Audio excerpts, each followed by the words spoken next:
siempre ven, exaltaré. Nombre no hay que salve, nombre no hay que salve, nombre no hay. Precioso ven, exaltaré.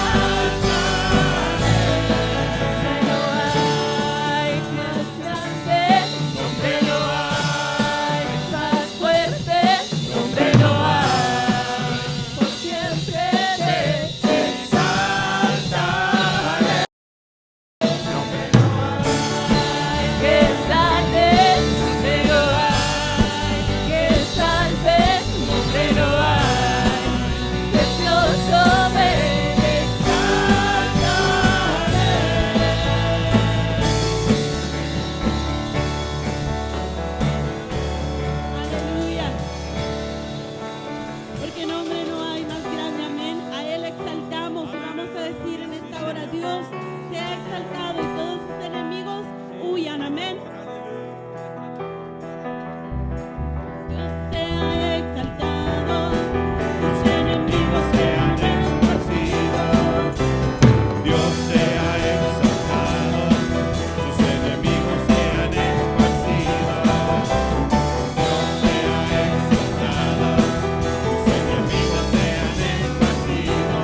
tu santidad.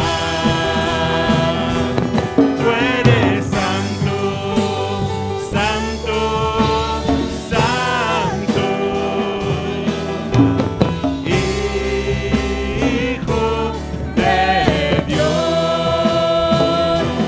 tú eres digno, digno, digno. Altísimo Señor.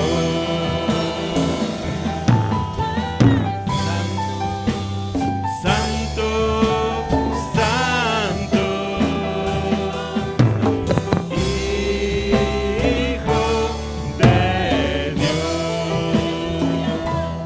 tú eres digno, digno, digno,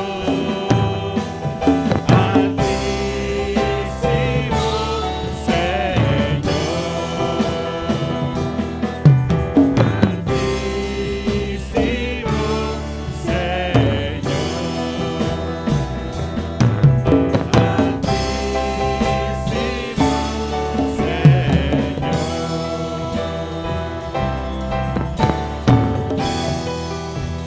Amén, amén. Aleluya. Nuestro Dios es digno, amén. El Dios poderoso es digno de alabanza y digno de adoración. No dejemos de darle esa alabanza al Señor. Vamos a orar por las ofrendas y los diezmos. Le invito para que oremos, amén, en reverencia y pongamos en las manos del Señor los diezmos y estas ofrendas. Y así, hermanos, le voy a pedir a mi hermana Carrera que nos dirija en esta oración y todos nos unimos con ella.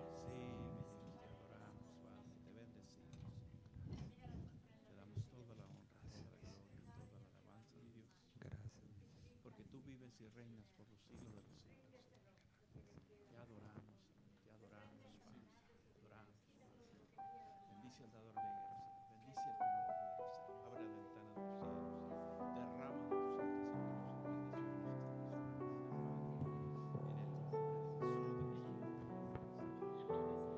Gloria a Dios. Y así, hermanos, podemos pasar y traer nuestras ofrendas a la alfolía.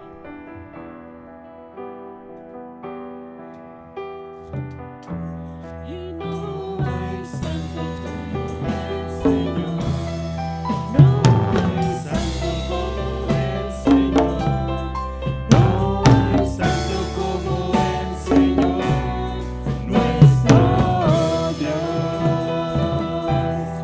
No hay santo como el Señor.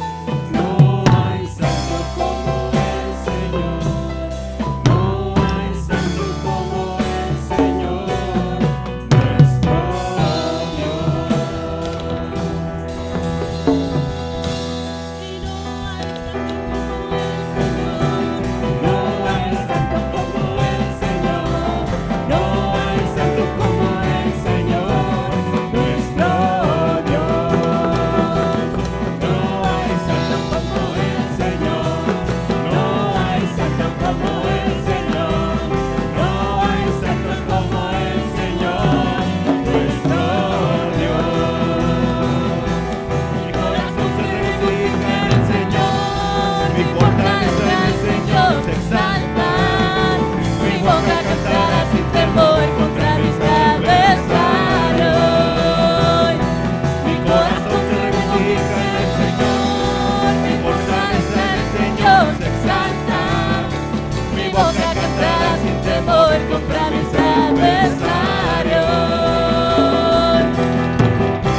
Por cuanto me regocijo En su salvación,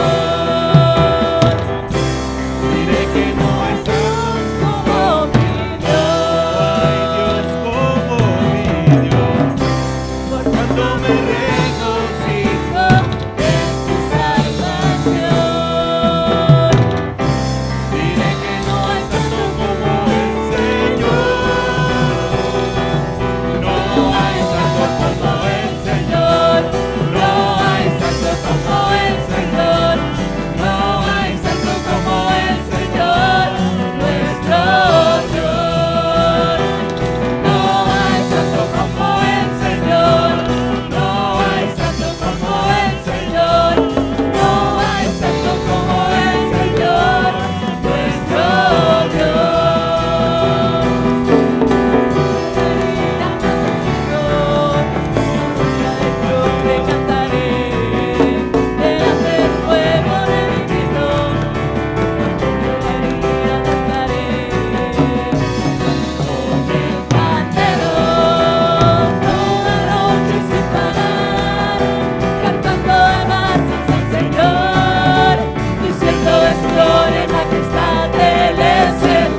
levantó de la tumba, al que está sentado a la diestra del Padre y que está aquí en medio de nosotros. Vamos a rendirle al Señor esa adoración, amén, desde lo profundo de tu corazón. Amado hermano, ríndele esa adoración al Señor.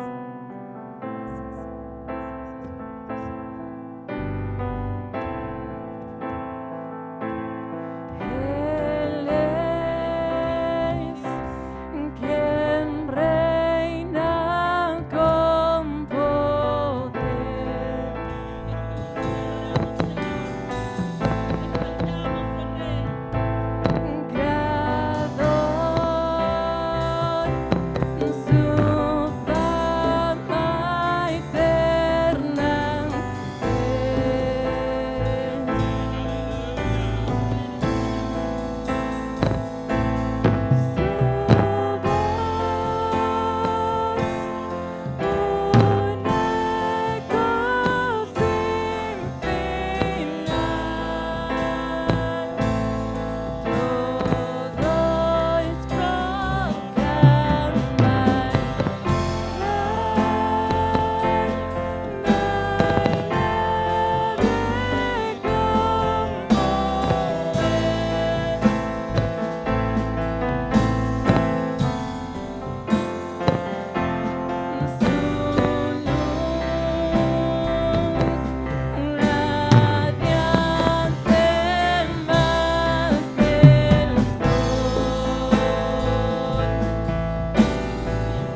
Dios imparable, Dios de imposibles, inigualable, eres invencible. No tengo temor, en mi corazón tú tienes el control. No tengo temor, en mi corazón tú tienes el control. No me falta nada si te tengo a ti. No me falta nada si te tengo a ti. No me falta nada si te tengo a ti. Aleluya. Y no falta nada si lo tenemos a Él, amén. Te adoramos, Jesús. Si Cristo va con nosotros, hermano, la victoria es segura. No falta nada. Dios imparable, el Dios de imposibles, al cual, hermano, adoramos y exaltamos. Dice la palabra del Señor que si Dios es por nosotros, ¿quién contra nosotros? Amén. Vamos así a pasar a la palabra del Señor. Dios les bendiga.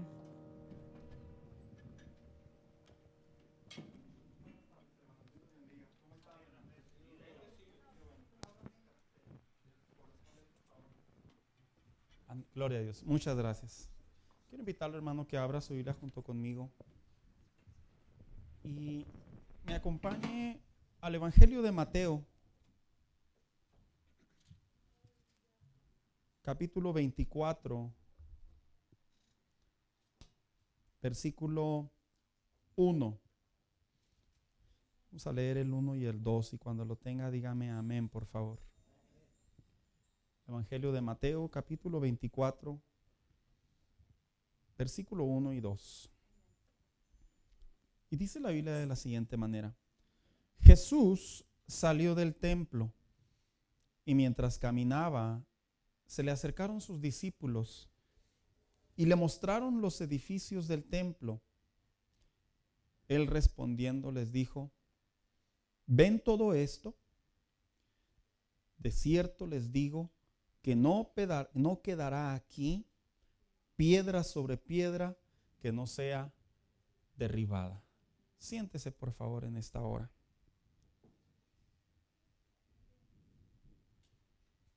Esta semana, hermano, yo quisiera dar continuidad a esta serie de mensajes que hemos estado preparando en relación a lo que lo titulábamos un Jesús diferente, en donde vemos cómo es que cada día, en estos tiempos particularmente, cuando se habla del nombre de Jesús, se habla de un nombre que pareciera ser que se adecúa cada vez más a todas las personas. Algunos interpretan que el nombre de Jesús es como una especie de nombre global y cualquier religión encaja en el nombre de Jesús. Vemos el nombre de Jesús que pareciera ser se convierte en un lenguaje flexible para la vida del hombre, al punto de despenalizar actos morales, ahora inmorales, ahora son morales, en donde vemos la ideología de cómo gracias a las plataformas digitales cada quien hace de Jesús su santito, perdón la manera tan vulgar que lo presento, pero eso es cierto. Y veíamos la semana pasada que debido a que estamos entrando en este tiempo en donde culturalmente hablando sabemos que la gente voltea a ver el cristianismo, ve el nombre de Jesús, identifican una cruz, identifican un calvario. Vemos como un montón de eventos de publicidad se van a ir dando, en donde principalmente, hermanos, la iglesia cristiana, sé que hay creyentes que ya tenemos la madurez y vemos muchas cosas medio raras y no nos espantamos, decimos, no, pues la gente está más loca cada día. Pero debo de reconocer que un alto número de cristianos de la generación de ahora, cuando se habla del nombre de Jesús, a la falta de doctrina, a la falta de alimento personal, a la falta de comunión con Dios, de compromiso con Dios, debo reconocer, hermanos, que estamos enfrentando una generación en donde muchos cristianos ahora se están cuestionando ¿En serio? ¿De veras? ¿A poco sí? Y se les brillan los ojos como si la Biblia despenalizara y ahora todo fuera tutti frutti, bien suave y ya cualquiera es cristiano, ya somos moda. Eso, bíblicamente hablando, hermanos, la Biblia ni siquiera lo enseña que así funciona eso, ni que va a suceder de hecho. De hecho, cuando se lee la Biblia en relación al carácter de un cristiano, Jesús dejó muy en claro, sin mencionar a los apóstoles y sus enseñanzas, Jesús dejó muy en claro que por el hecho de vivir un evangelio conforme a su mandato, a sus enseñanzas, a su ejemplo, dejó innumerables veces que los cristianos íbamos a ser perseguidos, atacados, siendo objeto de escarnio. Y uno dirá, bueno, pues entonces aquí uno viene al cristianismo, ¿verdad? Que le tiren piedras. No meramente, pero es como que parte de la vida cristiana, ya que cada quien lo haga personal, es punto y aparte. Ya que usted vea y diga, no, pues es que todos en el trabajo se burlan de mí porque soy cristiano en mi trabajo, me presionan y ya no voy a decir que soy cristiano mejor. Es una actitud muy irresponsable. El cristianismo tiene un precio y ese precio es una comunión con Dios a través de su palabra. Muchachos, ustedes ya están en una era en donde sus amistades dicen ser cristianos y cristianos con ideologías muy extrañas, incorrectas, indebidas. Y ustedes se preguntarán, pero a la iglesia que yo asisto, ahí el pastor enseña y mi papá me dice que esto no se debe hacer, pero yo conozco otros cristianos que sí lo hacen.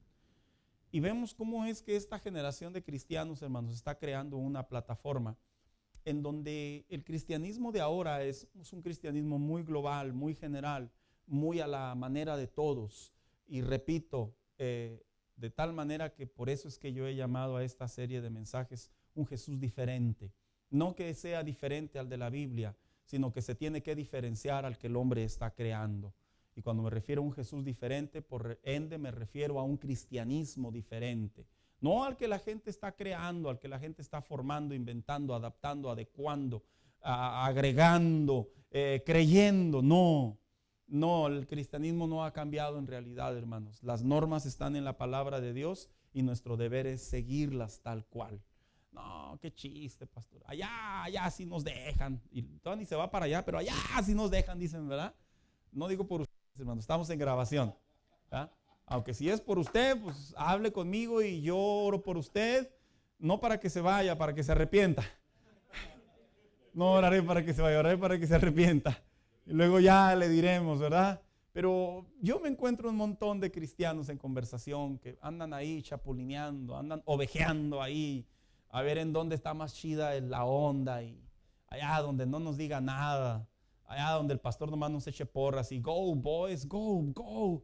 Y te motiven y tú eres un campeón y yo no sé qué un montón de cosas que nos dicen, hermanos, a los cristianos, me incluyo porque también soy creyente, que bíblicamente hablando, a la luz de la palabra de Dios, yo veo a un Dios que me dice te amo, pero también veo a un Dios que me dice te corrijo, quiero que hagas mi voluntad, quiero que crezcas, quiero que madures y no seas un bebé espiritual, seas un creyente maduro, que comprendas las escrituras, que vivas sobre de ellas y que así como vivas sobre ellas seamos luz y diferentes a los demás. Así que la semana pasada hablábamos de ese Jesús diferente que decía que los evangelistas situaban la última semana de Jesús. Yo no voy a hablar de los 7 días, hermanos, porque sí se sitúa, aun cuando algunos estudiosos dicen que el miércoles no hay nada que Jesús se haya reportado que hizo, es una opinión muy personal. Pero esta semana yo voy a dar continuidad, no al día siguiente que hizo Jesús, sino a las horas siguientes que hizo Jesús.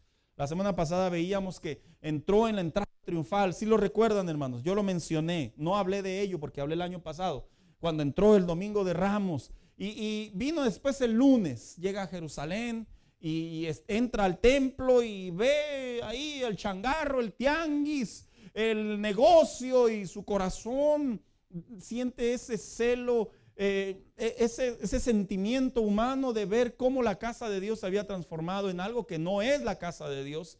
Y yo hablaba cómo es que no estamos tan lejos, está sucediendo en la actualidad. Y nosotros debemos de creer y identificar y aprender a la luz de la palabra de Dios que ese cristianismo que se ve cada día más en nuestra sociedad no significa que es el cristianismo bíblico. El hombre tiene la capacidad de hacer y pintar y dibujar a Dios a su manera, pero eso no significa que Dios lo apruebe.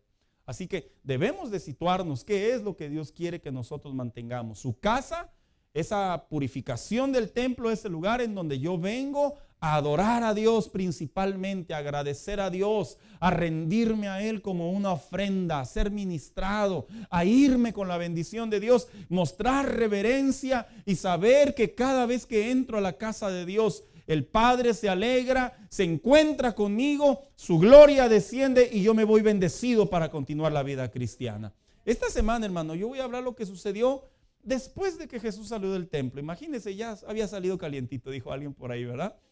Ya había agarrado y había aventado las mesas el maestro y les había dicho, han convertido mi casa en cueva de ladrones. Y de hecho, hermano, dice la Biblia, yo no lo mencioné la semana pasada, pero dice la Biblia que inclusive cuando Jesús empezó a aventar las mesas, dice la Biblia que los discípulos hicieron una especie de, como de vallado, por llamarlo así. Nadie se atrevía, no lo necesitaba Jesús, pero nadie se atrevía a cuestionarlo. ¿Quién se iba a atrever a cuestionar a aquel que hacía milagros? Aquel que confrontaba la basura de los fariseos, perdón que use ese término, era una mentira.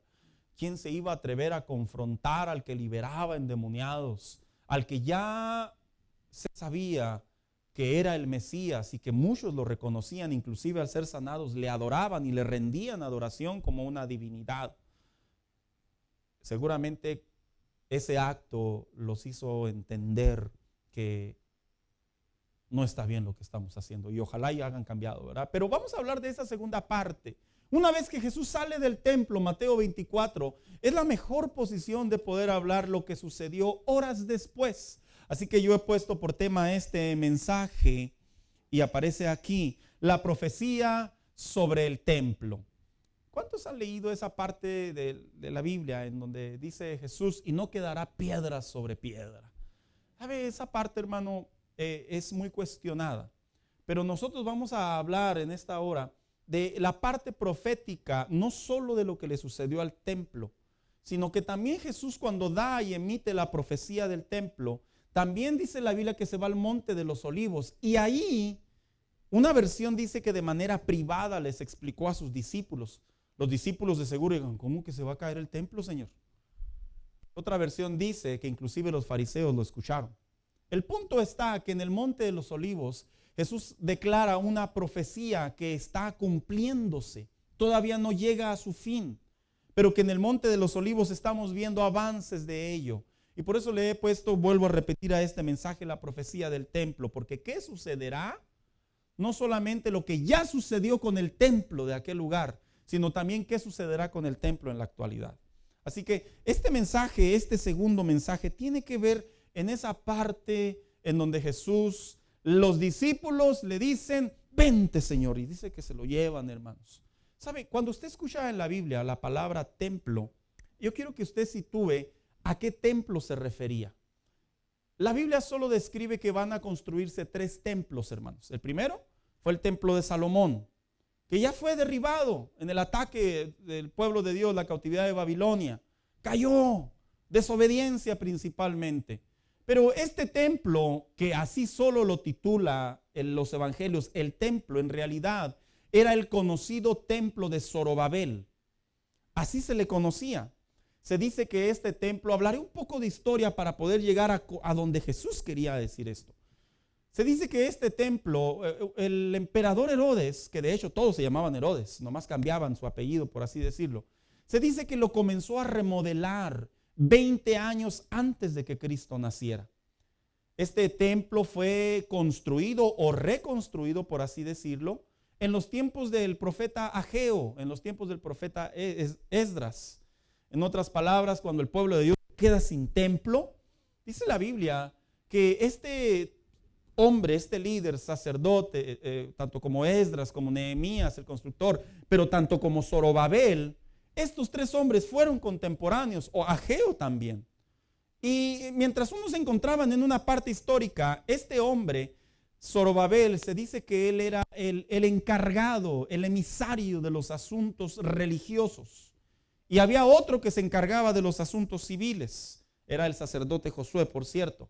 Así que Josué aparece 2 veces en la Biblia, no el mismo. Porque me han llegado a preguntar, ¿a poco Josué también fue sacerdote? No, es otro Josué. De tal manera que la Biblia dice que el corazón del pueblo de Dios estaba derrumbado, hermanos. Sí, ya no tenían lugar de adoración. Dios le ordena a Zorobabel, a este personaje, le ordena que se acerque al rey y le diga, es necesario que se reconstruya el templo. Yo no voy a entrar en esa parte histórica meramente, porque yo quiero entrar al término Zorobabel. Y dice la Biblia que el rey le da cartas. Y este hombre va y empieza a reconstruir desde los pilares, hermanos. Y ahí es donde vemos a Esdras, que se llama mucho el enfoque de Esdras, pero lo digo así, con mucho cuidado.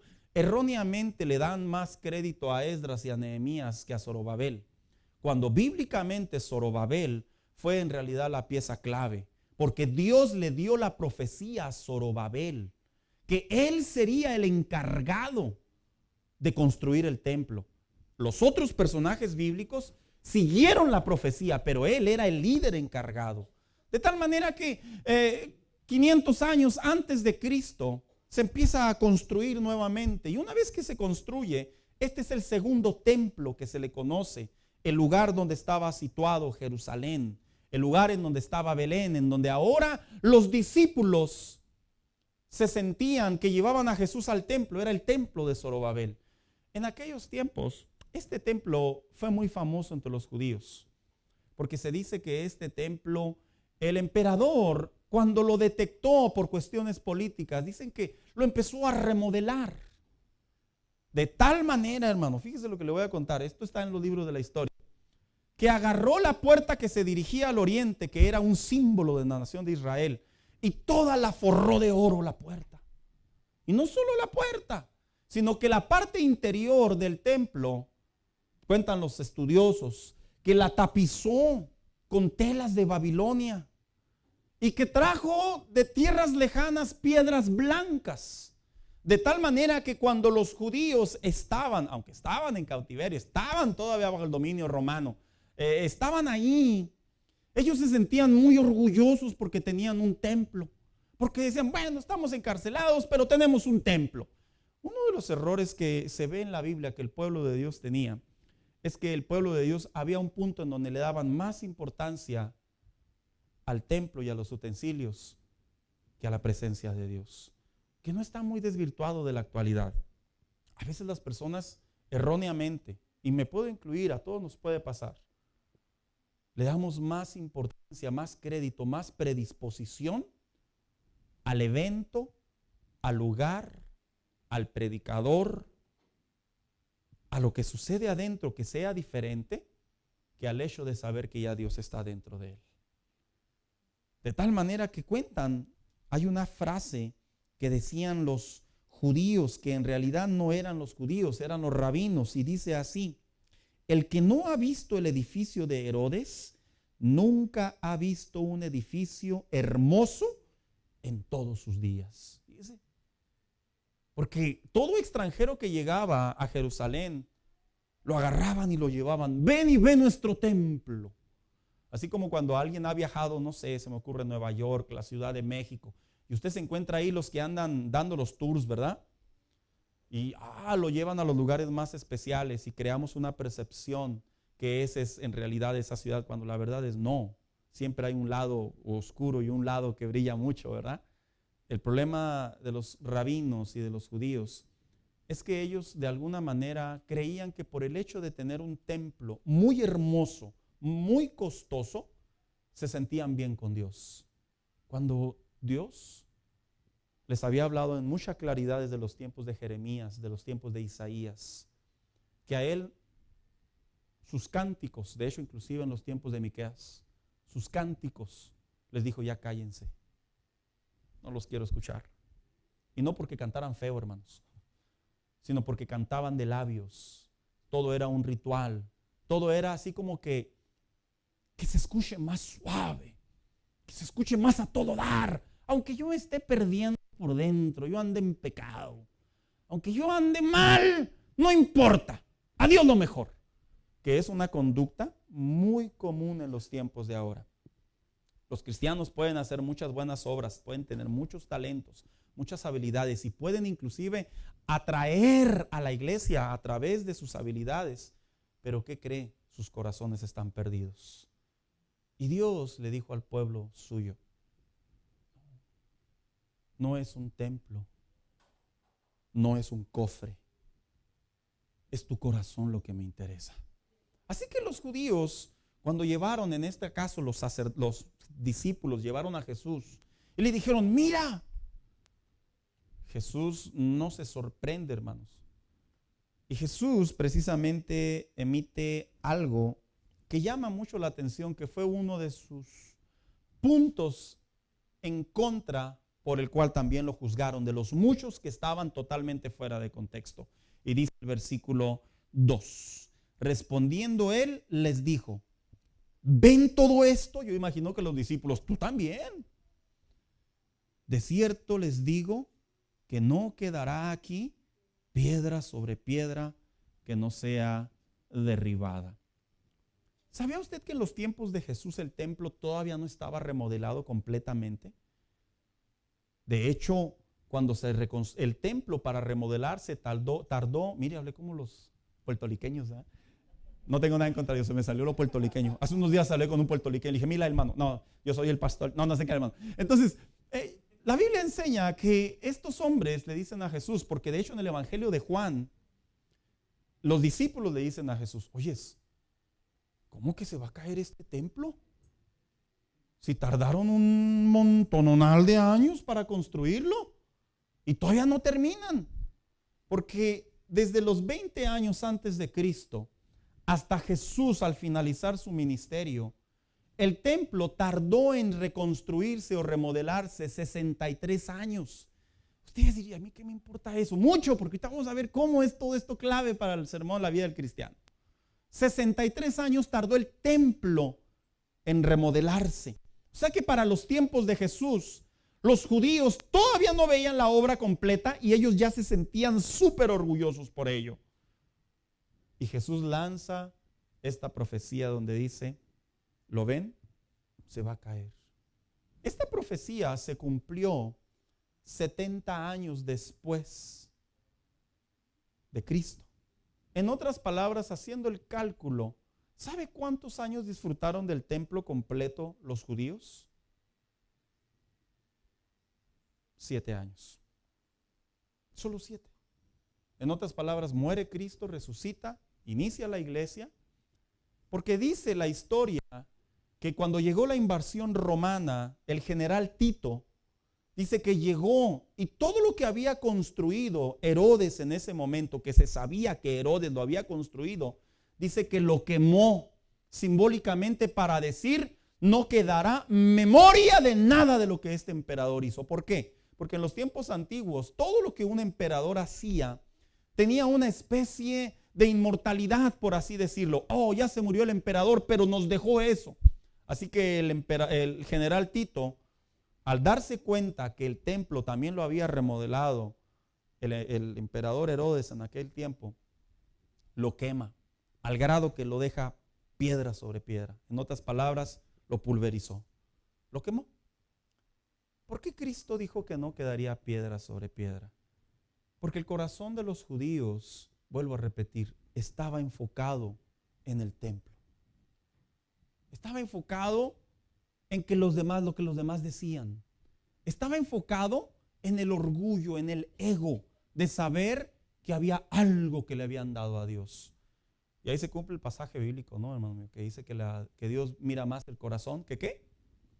Que los sacrificios. De tal manera que cuando Cristo emite esa profecía, primeramente ahí, que el templo sería destruido, lo que los judíos lo juzgaron y lo acusaron es que dijeron, tú quieres derribar el templo. Y todo aquel que atentaba en el nombre de Dios, incluyendo el templo, era causa de muerte, de cruz. Por eso a Jesús lo llevaron y lo juzgaron entre muchas de las cosas que lo acusaron, principalmente esa, porque él dijo que iba a ser el templo destruido. Todavía no lo entendían los judíos, pero 70 años después sucedió.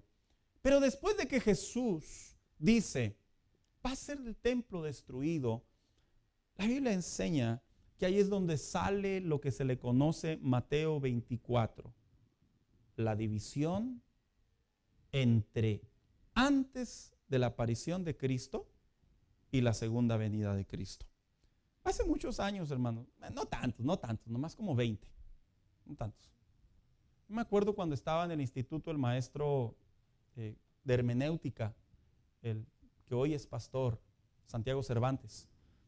Yo recuerdo que nos metió en un dilema, porque nos dijo, Mateo 24, ¿qué es? Pues nos agarró pollos, hermanos, todos bien pollitos ahí, ¿verdad? Mi esposa se acuerda, 2, 3 espirituales, no, que Cristo va a venir, no, que Cristo ya vino. ¿Y cómo me acuerdo yo de esa clase, hermanos? Yo salí bien frustrado. Yo dije, Señor, en peligro ya veniste si yo ni cuenta. No, es broma. El punto está que yo recuerdo, hermano, que me di a la tarea de estudiar cuál era el versículo que era el par de aguas para poder comprender a qué se refiere el pre de la aparición de Cristo, pero a la misma vez la segunda venida de Cristo. Y vamos a entrar en ello, no lo voy a enseñar tal cual porque no vengo a aplicar meramente hermenéutica, sino a sacar el jugo de lo que Jesús quiso decir. Y dice el siguiente versículo, y estando sentado, dice el versículo 3, en el monte de los olivos, los discípulos se le acercaron aparte diciendo, dinos, ¿cuándo serán estas cosas? ¿Y qué señal habrá de tu venida y del fin de este siglo? Los discípulos pensaban, hermanos, en su entendimiento, que Jesús ya estaba a punto, por así decirlo, de tener una especie de aparición y los iba a libertar del cautiverio en el que estaban. Ese era el entendimiento que ellos tenían. Pero en realidad Jesús no estaba hablando de eso. Jesús estaba hablando de los cumplimientos de lo que se le conoce como su aparición en las nubes o el parusia, como lo identificamos. Pero los discípulos pensaban que él se refería a eso. Y este es el punto del mensaje. El Jesús diferente que quiere que nosotros, sus hijos, aprendamos a ver la vida cristiana como casi al último lo dice, que después lo voy a retomar, como siervos fieles y prudentes. Cuando usted lee los siguientes versículos del 4 hasta casi al finalizar, Jesús presenta lo que se le conoce los eventos o las características que posiblemente van a suceder antes de su retorno. Los menciono brevemente. Mateo 24, 4 y 5, cuidado de no ser engañados porque vendrán falsos profetas. Y me llama mucho la atención cómo es que en estos días, si usted es seguidor de las redes sociales de algunos pastores, apóstoles, serafines y todo el rollo que se anda ahí en el ámbito cristiano, ¿verdad? Ya ve que tenemos de todo. Se han despertado que debido a la guerra entre Ucrania y Rusia o la invasión entre Ucrania y Rusia, muchos tanto como predicadores o exponentes maestros anglosajones, tanto como hispanos que no se quedan atrás, se han atrevido a decir abiertamente que Cristo viene en septiembre del 2022. ¿Quién ha escuchado eso? No se asuste, ¿eh? Es una mentira. Tomando como referencia 2028, 7 años hacia atrás. Y no se trata de apuntar nombres, pero ese es el punto más preciso por ahí que datan ellos. De tal manera que gracias a la invasión de Rusia sobre Ucrania, se ha despertado un deseo por los eventos apocalípticos. Y la gente se está metiendo en un rollo de que ya mero Cristo viene y Rusia de ahí va a salir y luego va a intervenir Estados Unidos y luego va a entrar China y la gente se emociona. Yo digo dentro de mí, estoy a miles de kilómetros, miles. Lo único que nos está afectando ahorita pues es la gasolina, ¿verdad, hermanos? Y pobres de nuestros hermanos en México, en la frontera en Juárez, les dieron el veintón de sopetón, perdón la palabra, de sopetón. Si usted iba a Juárez de echar gasolina, pues ya no vaya porque ya está casi igual o peor.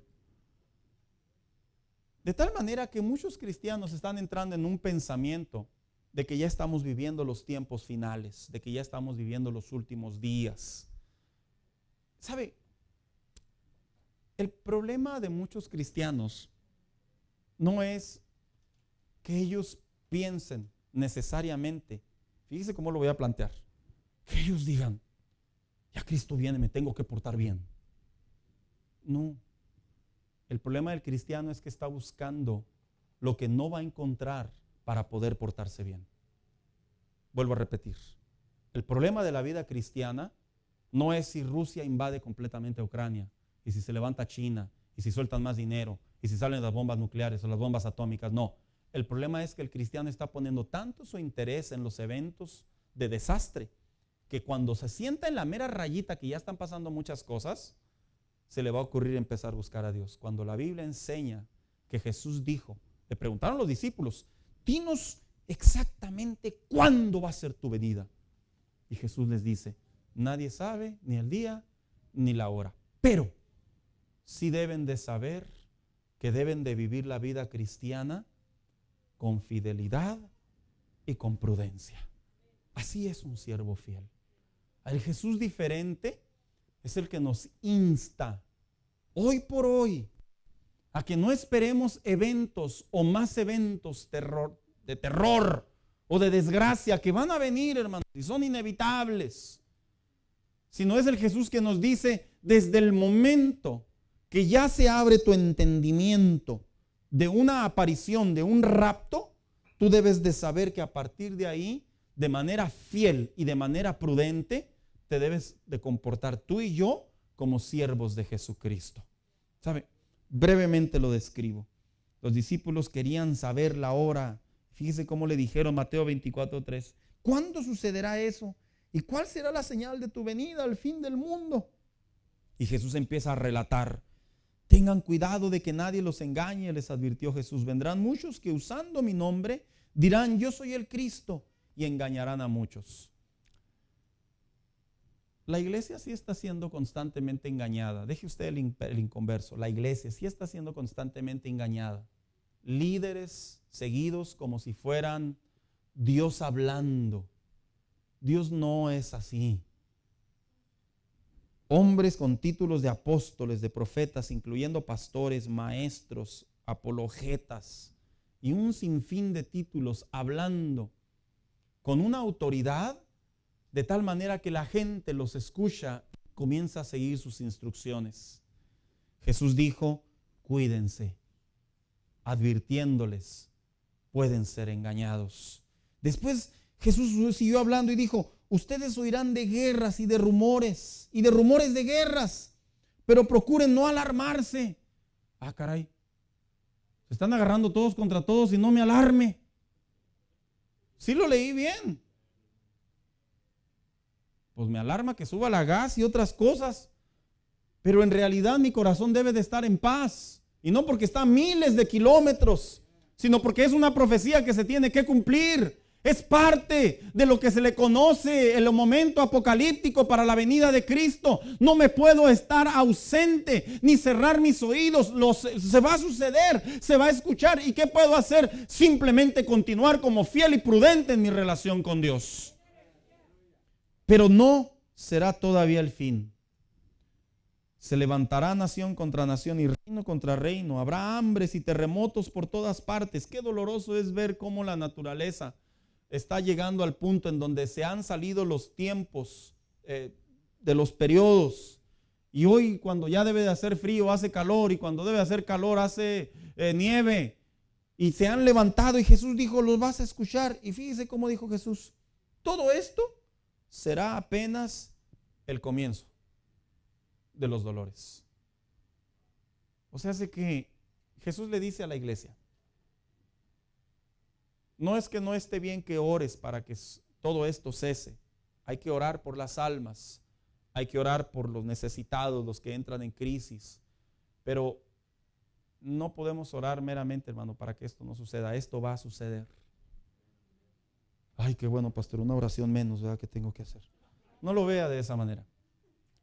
Más bien dicho, la postura que debemos de adoptar ante lo que sucede. Y luego sigue diciendo, entonces les entregarán a ustedes para que los persigan y los maten. Y los odiarán todas las naciones por causa de mi nombre. En aquel tiempo muchos se apartarán de la fe. Unos a otros se traicionarán y se odiarán. Aguas con quien duermes, hermano. No es broma, ¿verdad? Dice, y surgirá un gran número de falsos profetas que engañarán a muchos. Habrá tanta maldad que el amor de muchos se enfriará. ¿Sabía usted qué se refiere a la iglesia? O sea que no hay razón para espantarnos, hermanos. Tampoco ser indiferentes, pero hay una razón para espantarnos cuando vemos que cada día más nuestros hermanos en la fe, muchos empiezan a apostatar o a declinar o a desertar. No es decir, bueno, hermano, tú estás fuera de la profecía de que te vas al Señor, tú estás del otro lado, gracias a ti es que se está acercando el Señor. No verlos de esa manera, pero sucederá que la iglesia cada día se reducirá más, hermano mío. ¿Dónde quedarán las multitudes? Es que sí habrá multitudes, pero con un Jesús a su manera. Sí habrá multitudes haciendo buenas obras, pero con un Jesús a su manera. Y el Jesús que está hablando en este momento es un Jesús que le está hablando al rebaño, al pequeño rebaño que va a quedar lamentablemente y que va a entender que estos eventos van a ser inevitables, pero el que se mantenga firme hasta el fin será salvo. A lo que tanto se atestigua en la actualidad. Si Jesús a ti te salvó, no hay demonio que te quite tu salvación. Si Jesús a ti te salvó, te puedes ir a vivir la vida loca, al cabo ya te selló. Si Jesús a ti te salvó, no hay problema. Al cabo a ti te bautizaron en agua en el nombre de Jesús. No estoy criticando, estoy hablando lo que se enseña. Y el agua te salva. Error, el agua no salva. El agua es un acto simbólico. Lo que te salva es el arrepentimiento y la conducta de hijo de Dios en medio de una sociedad depravada. No te preocupes. Si tú eres hijo influyente entre los pastores ahí, ¿cuántos hijos de pastores no tienen el concepto que por ser hijos de pastores se van a ir al cielo? ¿Cuántos líderes no tienen el concepto que porque ya tienen muchos años en el evangelio, no importa que no se viva bien, al cabo tú y yo ya sabemos cómo corre el agua? No. La vida del cristiano debe de saber que mientras todo esto se despierte y se sigue despertando, Jesús nos llama a vivir una vida fiel y prudente. Que allá vamos a ir, a eso. ¿Cuál debe de ser entonces la postura del cristiano frente a estos eventos que están aumentando cada día más? Los falsos cristos, la pérdida de la fe, las guerras, el hambre, pestes, desastres naturales, persecución, gente que apostata, gente que se enfría, gente que se aleja. ¿Cuál debería de ser la postura de un cristiano? No solo de esta iglesia, hermano, de cualquier cristiano. ¿Cuál debería de ser? Jesús dijo, fiel y prudente. Ahí en su Biblia, Mateo 24, 45 y 46. ¿Quién es el siervo fiel y prudente? ¿Y a quién su Señor ha dejado encargado de los sirvientes para darle la comida a su debido tiempo? Es una metáfora. Dichoso el siervo cuando su Señor al regresar lo encuentre cumpliendo con su deber. ¿Qué significa un siervo fiel y prudente? Son 3 palabras. Siervo, fiel, prudente.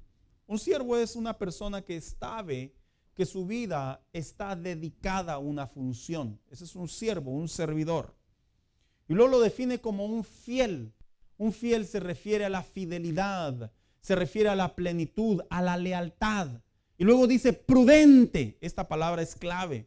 Se refiere a alguien que de manera prevenida, precavida, sin que antes de que venga la línea de fuego, sin que antes de que las cosas empeoren, sino desde ya, desde que escucha, desde que se le da la orden, ya comienza a entender de qué manera se debe de vivir la vida cristiana.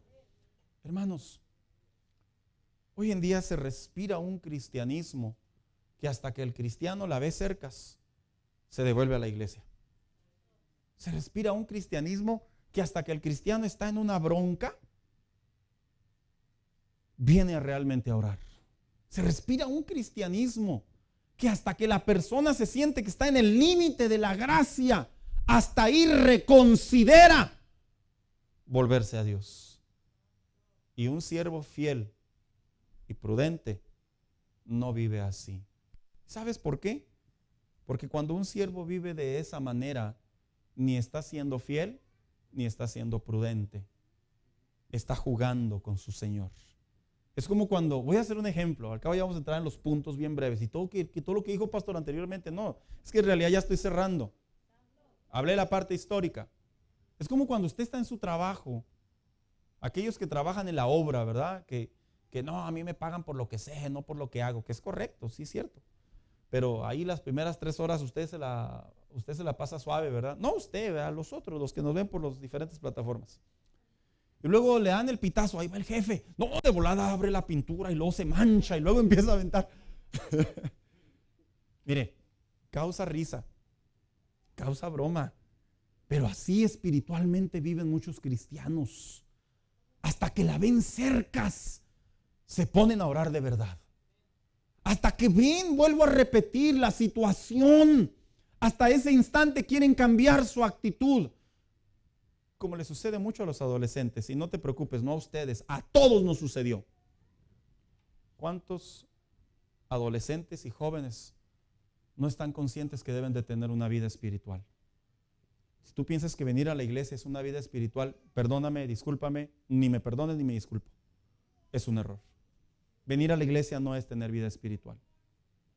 Si tú no oras en casa, si tú no te alimentas de la palabra de Dios, si tú no sirves a Dios, que vamos a entrar en esos puntos brevemente, te digo una cosa, tú solo eres una persona que acompaña a tus padres a la iglesia, pero realmente no tienes vida espiritual.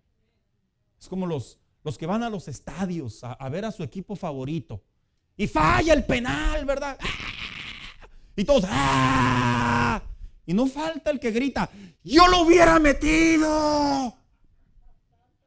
¿Y por qué estás arriba? ¿Y por qué él está abajo? Él está abajo porque él está entrenando, él está jugando. Él pertenece a un equipo. Tú pagaste para irlo a ver a él. Y así le sucede a muchos cristianos. Lamentablemente piensan que por el hecho de entrar a la iglesia ya tienen una vida espiritual. No. La vida espiritual no es una iglesia solamente. La vida espiritual es una vida como siervo fiel y prudente. Es una vida en donde tú y yo comprendemos que se puede estar cayendo todo el mundo en pedazos. ¿Y qué crees? No dejamos de orar, no dejamos de buscar a la voluntad de Dios, no dejamos de querer progresar, no dejamos de caminar en los estatutos de Dios. ¿Por qué? Porque tarde que temprano estas profecías se van a cumplir. Pero lo que te hace siervo fiel y prudente no es esperar el momento cuando se esté cayendo todo. No es esperar el momento cuando ya sientas el agua en el cuello. No es esperar el momento cuando ya te quedas sin nada y no te queda otra opción. No, es cuando Dios te habla a través de su palabra, como lo está haciendo esta tarde, y te dice a ti: ponte de pie, haz lo que debes de hacer, porque debes de ser un siervo fiel y prudente para la venida del Señor. Así es como debemos de reaccionar. Entonces, ¿cómo se puede ser un siervo fiel y prudente? Brevemente, alimentando nuestra fe. Un siervo fiel y prudente alimenta su fe. Y la fe se alimenta no de los recuerdos. Porque hay un juego de palabras entre la palabra recuerdo y memoria. A mí me llama mucho la atención los cristianos que hablan mucho de su pasado. Mucho hablan de su pasado, de sus días de gloria. A mí me encanta hablar de mi pasado, de lo que yo viví en mi juventud, en mi adolescencia en Cristo. Porque yo sentí que fue lo más pleno, lo mejor que pude vivir. Yo no digo que estar casado ahora ya no, es otra etapa. Pero lo que quiero decir es que fue un tiempo muy especial en mi relación con Dios. Pero le digo una cosa, yo no puedo vivir de mis años pasados, no puedo vivir de mis recuerdos.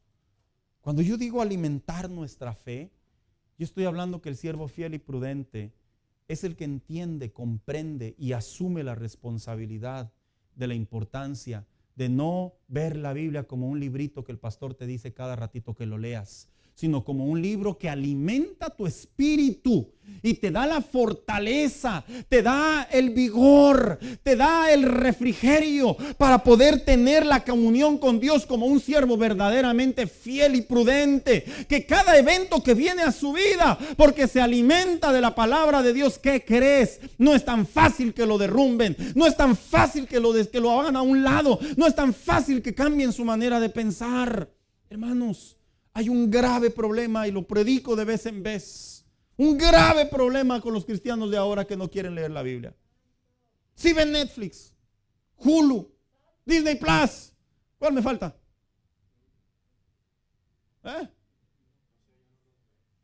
A ver, cristianos mundanos, ayúdenme.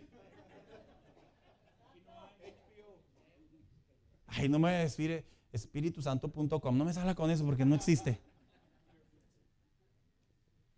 Nos pasamos más tiempo alimentando nuestros ojos de placeres pasajeros, de basura. Pasamos más tiempo leyendo tontería y media. No estoy molesto, hermano, es que es la verdad. Y yo me incluyo. Que alimentarnos de la palabra de Dios que nutre nuestra fe.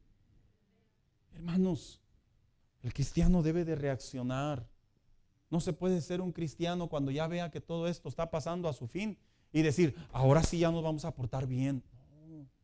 Un siervo fiel y prudente, es el que toma a consideración un estilo de vida para alimentarse de la palabra de Dios día a día. Día a día, vuelve a retomar tu estilo de lectura, vuelve a retomar, si tú eras de los que leías un capítulo, 2, 3 durante el día, vuelve a hacerlo. No creas que ya lo sabemos todo, no creas que no lo necesitamos, sí lo necesitamos. ¿Cuántas veces Dios no nos ha hablado cuando leemos la Biblia y estamos ya sea en el carro, ya sea en el trabajo, manejando, en casa, atrás del patio, en cualquier lugar, y comienza a sentirse la presencia de Dios por el hecho de leer la Biblia? Sí, porque alimenta tu fe, atrae a tu corazón esa parte vital que nuestro espíritu necesita. Mira, tenemos un montón de cristianos que asisten a nuestras iglesias, pero no leen la Biblia.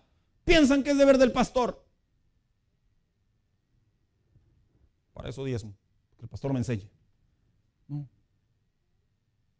El siervo fiel y prudente es el que se hace responsable de su propia vida. Yo debo de ser responsable. Pastor, estoy muy cansado. No eres el único. Levante la mano a los cansados. ¿Ve? Bueno, bienvenido al club. Pastor, tengo muchos problemas, tengo deudas. ¿Problemas, deudas? Levante su mano. Bienvenido al club.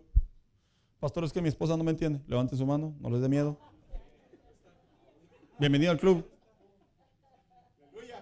Eso no es un pretexto para alimentar nuestra fe por la palabra de Dios. No lo es.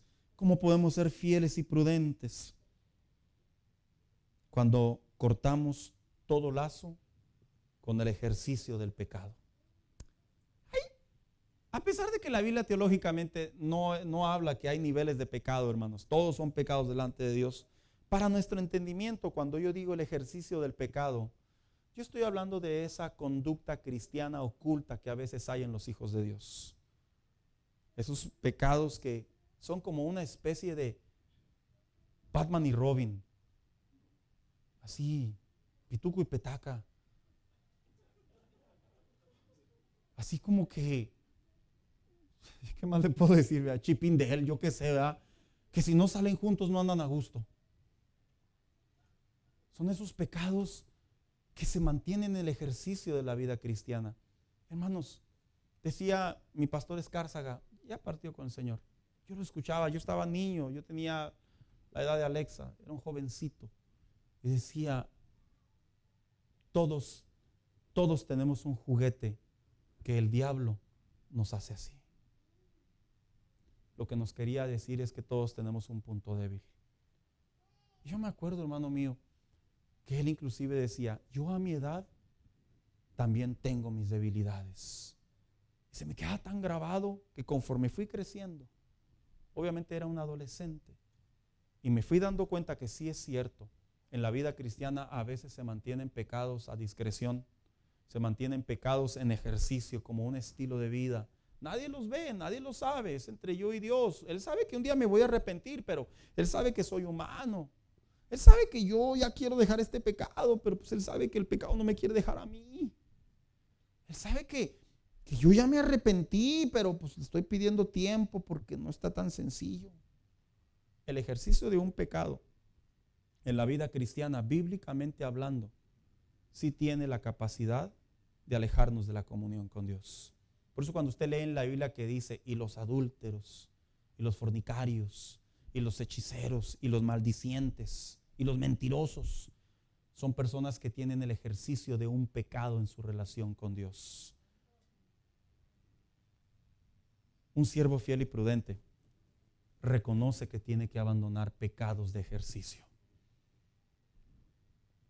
Lo curioso de esto es que a veces llegan y podemos librarnos fácilmente de ellos, pero el problema está cuando nos gustan.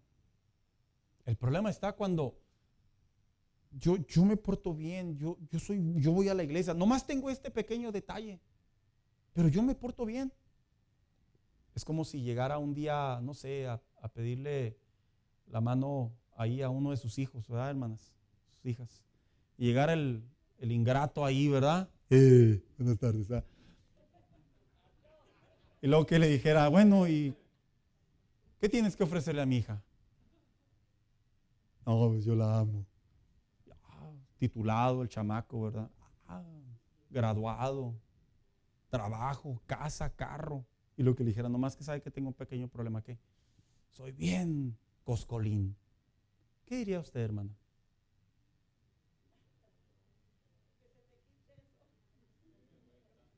¿Qué diría usted? Diría, bueno, pero no le va a faltar nada a mi hija, ¿verdad? Así es la relación con Dios.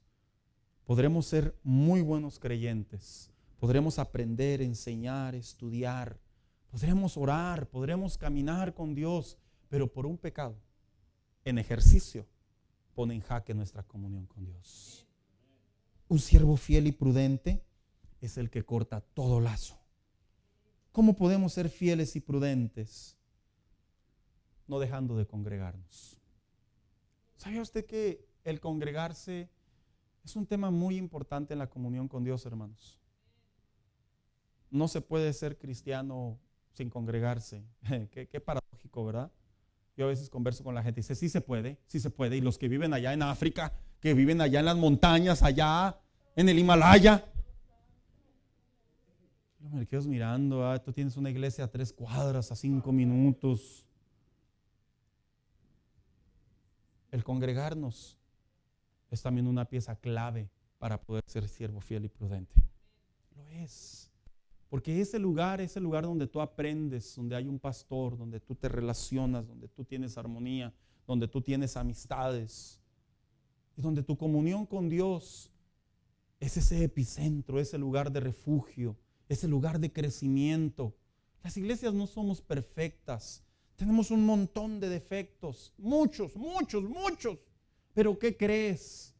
A través de la palabra de Dios podemos lograr tener la capacidad para ir puliendo nuestra vida delante de los hombres y delante de Dios, de tal manera que vamos creciendo, vamos mejorando.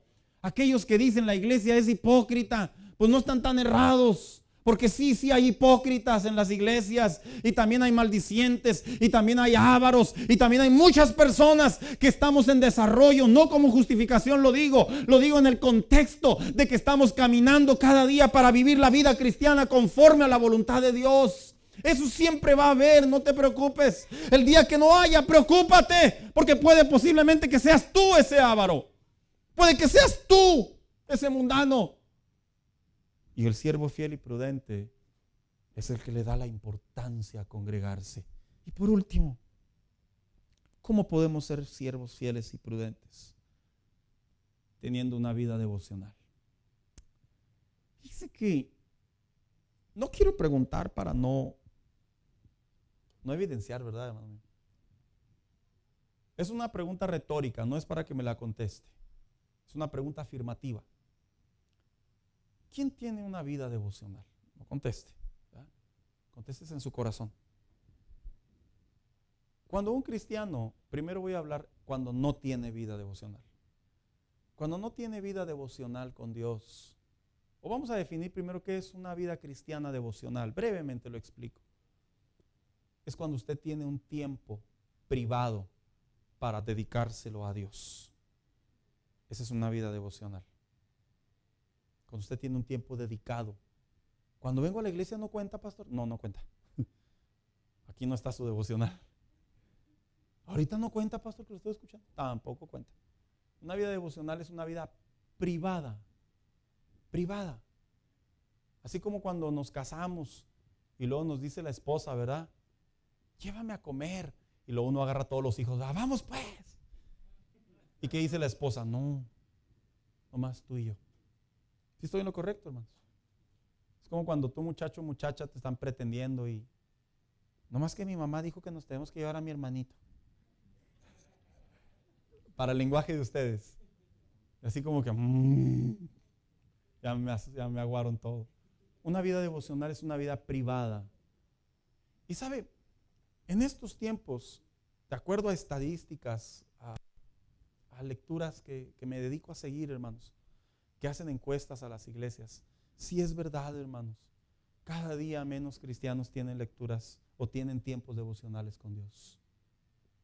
Porque se vive una vida muy cansada, muy ajetreada, muy comprometida al trabajo, una vida muy acelerada, muy afanada, problemas sobre problemas. Los hijos ya no son como antes, ¿verdad? Que usted con la mirada los sulfuraba y los consumía. Hoy en día se puede aventar arriba de ellos y de todo mundo no pasa nada.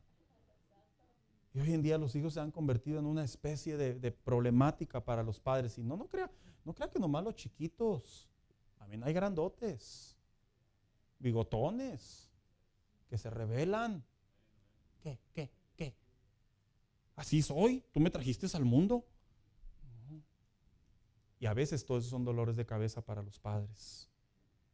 Y sabes, una vida devocional, en una vida fiel y prudente, es cuando tú resuelves que eso ahí está, pero que tienes como prioridad seguir buscando a Dios. Seguirlo buscando. Y tienes un tiempo dedicado entre tú y Dios. Yo no te voy a establecer un tiempo, pero tienes un tiempo. Ahí está, pastor. Con 1 minuto la hago. Tú sabes. Si tú puedes llegar a tu trabajo y trabajar 1 minuto y esperar que te paguen la semana, pues tú sopésale. Bueno, pastor, 2.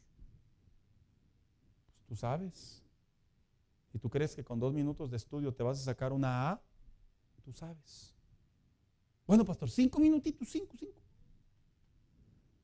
tú crees que con 5 minutitos, ahí vas a tener la fuerza, vas a tener el vigor para poder alejarte de las tentaciones, para poder entrar como un adorador a la presencia de Dios, para poder mantener tu corazón firme delante de Dios, quédate con tus 5 minutitos. Vente, hija. ¿Qué es una vida devocional de un siervo fiel y prudente? Es aquel que mide de acuerdo a su necesidad. Dice lo que le estoy diciendo. De acuerdo a su necesidad. Hay gente que le hace bien y necesitan orar 20, 30, 40 minutos al día. Es que lo necesitan. Qué curioso, ¿verdad, hermano? Lo necesitan. Es una necesidad. Hay gente que puede orar 20 minutos. Hay gente que puede estar leyendo la Biblia y puede pasar 1 hora. ¿Y qué cree? Ellos dicen, no se me pegó nada. Entonces, sigue la lectura hasta que empieces a engranar. Hay gente que piensa que por el hecho de tener muchos años en el Evangelio, me gusta mucho decir esto, porque esto yo veo que la gente cojea mucho. Y porque ya conocemos Biblia, y porque ya nos hemos codeado con 2, 3 pastores y todo eso, hay gente que piensa que es como una especie de, no es tan fácil que me engañen. Yo he visto pastores que tuercen la doctrina, la tuercen. Es que seguían siendo pastores, pero ya no tenían un devocional. Porque el que tiene un devocional se encuentra con el Espíritu Santo, nos redarguye y nos hace ver constantemente nuestra debilidad y nuestra necesidad de Él. He visto líderes, si no la tuercen, la olvidan. No quieren traer a la memoria eso. ¿Y sabes cuál es el problema de todo esto? Que muchos están expectantes a ver cuándo Cristo viene para empezar a portarnos bien.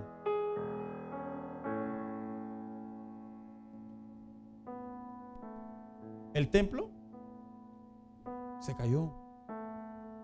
Porque creen algunos teólogos, escritores, que el templo fue derribado por el pueblo de Dios, porque los judíos le habían prestado más atención a unas piedras que a una comunión con Dios. Y fue como una manera de Jesús decirles: van a ser corregidos para que se den cuenta que no es el templo, no es la estructura, es mi relación con ustedes. Y curiosamente a veces Dios nos remueve cosas, hermanos. Qué curioso, ¿verdad? Nos sentimos tan seguros y Dios las remueve. Ahí andamos diciendo el diablo, ¿verdad? Y reprendiendo al diablo. A veces es Dios. Y me ha tocado ver, hermano, he sido testigo y me he dado cuenta que Dios lo hace por mi bien, porque no quiere que nosotros dejemos de ser siervos fieles y prudentes. Esto es de todos los días. No, pastor, ya no voy a tener tiempo entonces para hacer otras cosas. No importa, es mejor la comunión con Dios. Dijo el apóstol Pablo: busquemos las cosas de arriba. No importa. Esta tierra, el orín, se va a perder, se va a acabar. Ya no va a haber más, no importa. Lo que importa primordialmente hablando es que el Jesús diferente nos sigue hablando en el mismo lenguaje. Tu vida espiritual es la que realmente es el engrane entre tú y yo. No son si invaden a Rusia, o si te enfermas, o si te tienes un accidente. No, el estilo de vida diario, ser prudente. Y eso es lo que Dios busca de nosotros. Póngase de pie en esta tarde.